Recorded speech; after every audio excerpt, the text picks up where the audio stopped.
Hello, I'm the Wandering Beekeeper. Welcome to the village of Argus. We will be touring the village as the beginning of this series of videos. Yes, it's a bit noisy. There's a lot of NPCs here. To tell the story of Argus is to tell the story of a bit of politics and a bit of luck.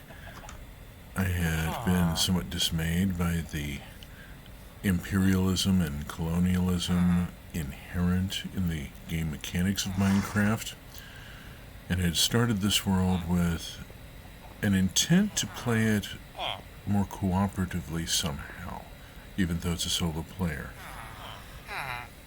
And then, very close to where I spawned, I discovered a zombie village, which I cleaned out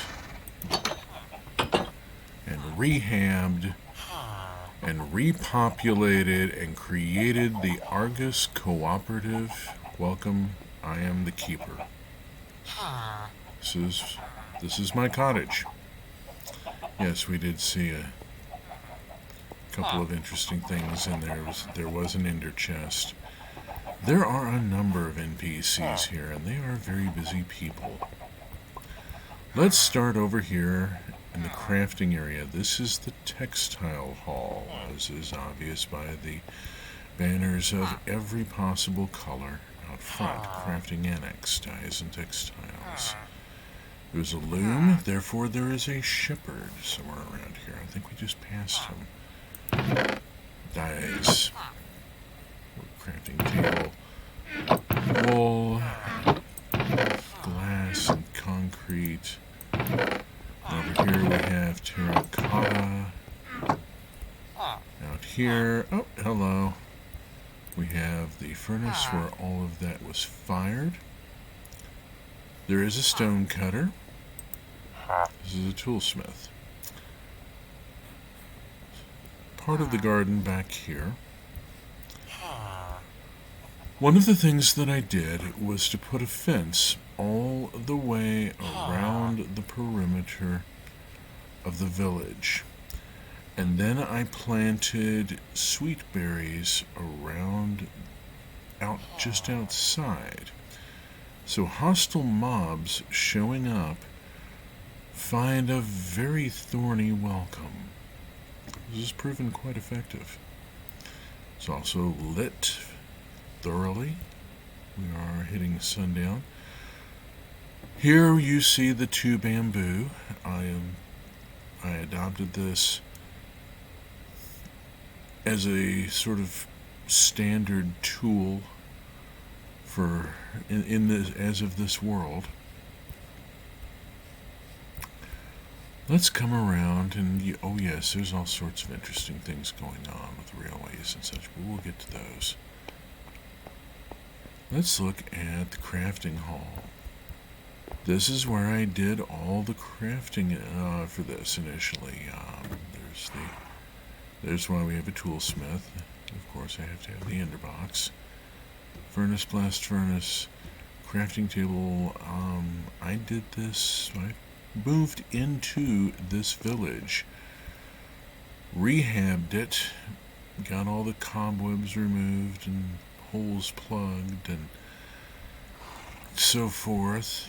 Everything tidied up. Built a garden.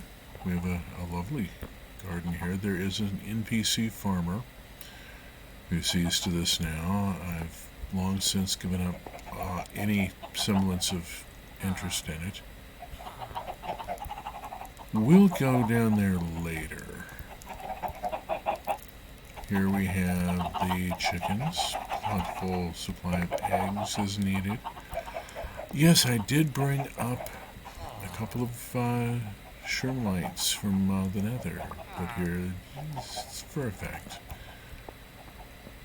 The Argus banner is seen all over the place. This is the Fletcher Shop. There is a Fletcher. Some of this is really quite dramatic at night, I think. This is the entrance to the subway, and we will get to the subway later on. This was originally secure storage. I rebuilt part of it in obsidian after a creeper blew up part of it, and rebuilding it piece by piece, it just became improbable. And eventually I built deep storage, and you'll see that later. These are all existing structures. None of them have been repurposed. They've all been, I've made sure they're all outfitted with a chest. Some of them didn't have beds. I put doors on, and so forth. This is the big grain field. I set this world to peaceful not too long ago, and I'm going to leave it in peaceful while I'm doing these tours. But this was all done in normal difficulty, but with cheats allowed. I decided not to cheat on the food supply, and so I planted a rather large crop of wheat, and I put it in fencing to protect it from mobs. And you can see there's a big gap here where the last creeper attack convinced me to move my storage somewhere else. The temples have all been converted into railway stations, and we'll be exploring those more in later videos. There's an existing cottage here. It is... Whoops. Hello. I know I have enough beds, darn it. The gate became a necessity to keep the NPCs from wandering out past the fence and then falling off the bridge and getting stuck out there. I went through a bit of a deal with them. This doesn't go anywhere at this point. It used to go down into the crevasse. Yes, there's a crevasse right through the middle of the village. Inconvenient, isn't it? There is a safety fence all the way around it. We'll go down into the crevasse later on. Here we have the village librarian. This temple I replaced block by block with blackstone brick. Rather striking, I think.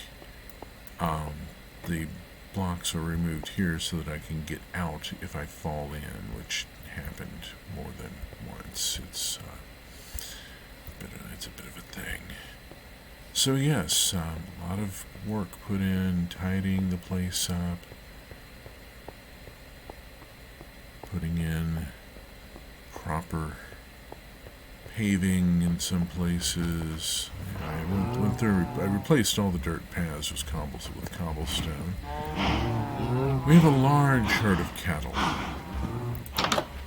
and yes, there's an extra bed in there and nobody in it. I knew there were empty beds. The sheep pen. All the textiles that you saw were legitimately harvested. Field of flowers with beehives in a couple of different locations. I was experimenting with how it might work. This one naturally occurred, and I just put a carpet under it. Decided to use brown carpet to sort of try and blend in a little bit. I have empty bottles. Let's go on and harvest.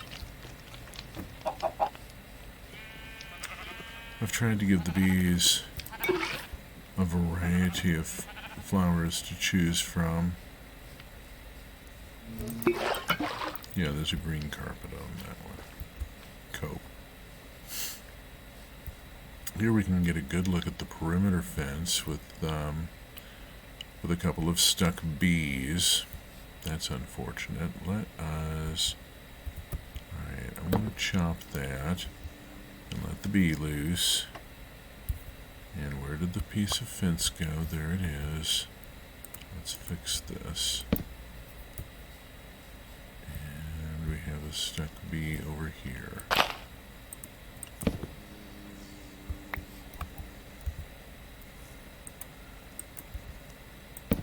There. see if that will sort that out. I have to do maintenance every now and then. NPCs get stuck.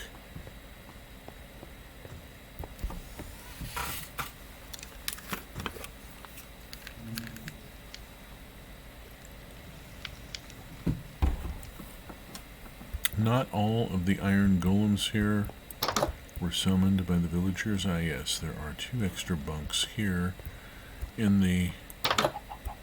There's the village cleric, who also has a couple of extra goodies for, window dressing.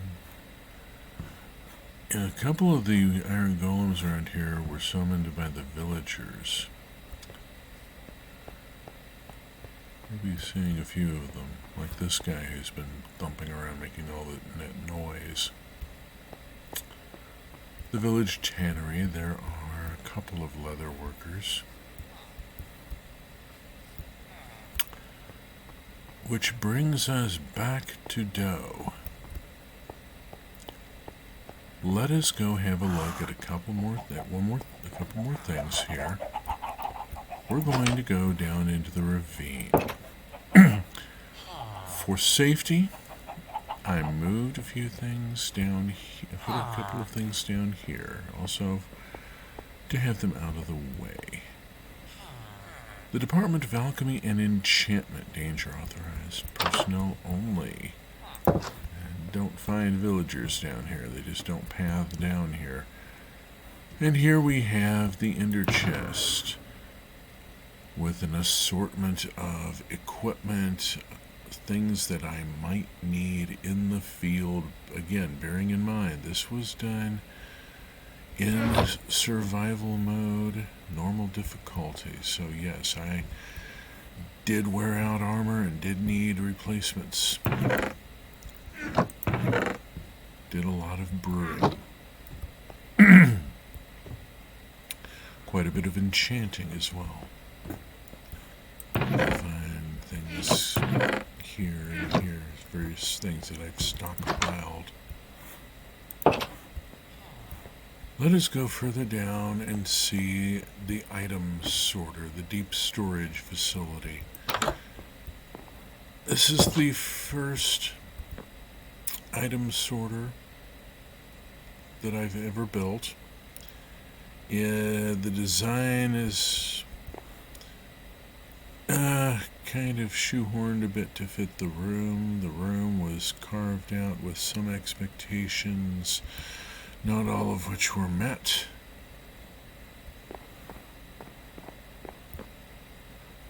I've added catwalks here and there so that I can get around. There's the error box over there, input chest here.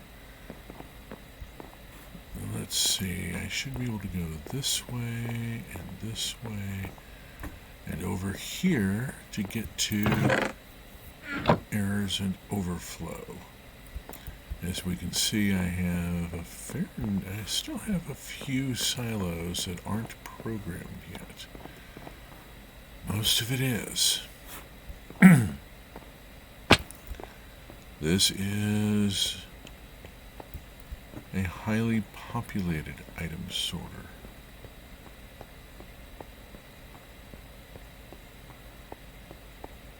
I've been accumulating stuff here for quite a long time.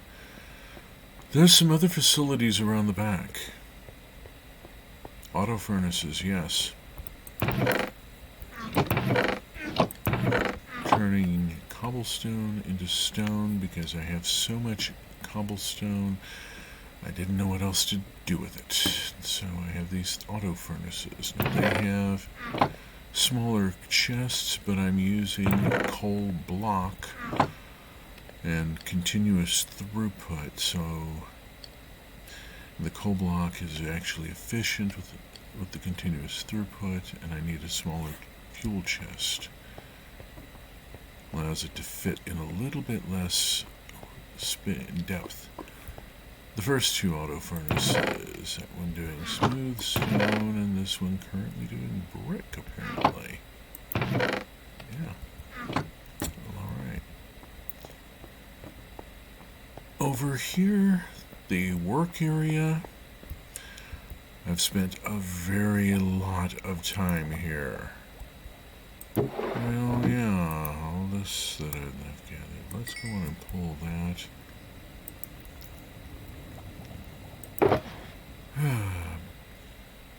You'd be surprised how often you need cobblestone when you're running in survival mode and trying to do a railway with no cheats. Station building materials, rail laying materials, overflow storage for wheat seed, because I used a lot of wheat seed setting this thing up. Stuff that I haven't got enough of to put in a silo yet, and then this one for doing a few various things, underwater work and so forth. Materials left over from building the item sorter.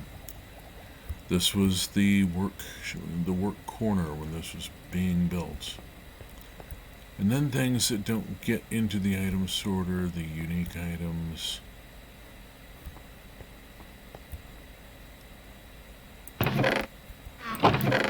Some of these have more in them than others. There's been a lot of travel.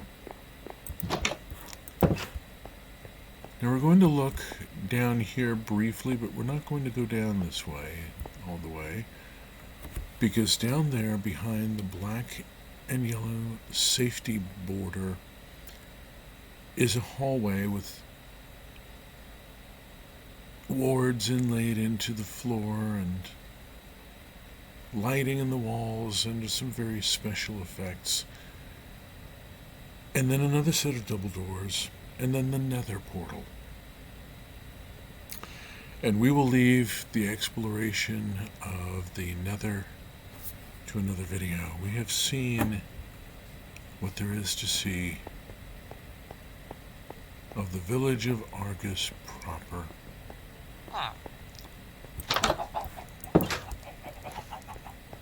I've spent considerable time and effort rehabbing this village and bringing it back to life and turning the NPCs loose. And I happen to live here. I spend most of my time either down in the item sorter room or off through the nether portal or out in the surrounding territories, and we'll go explore those. And I have a modest little cottage. And I like this. I feel this is a better approach. But then that's my opinion. I'm the Wandering Beekeeper. Get your own.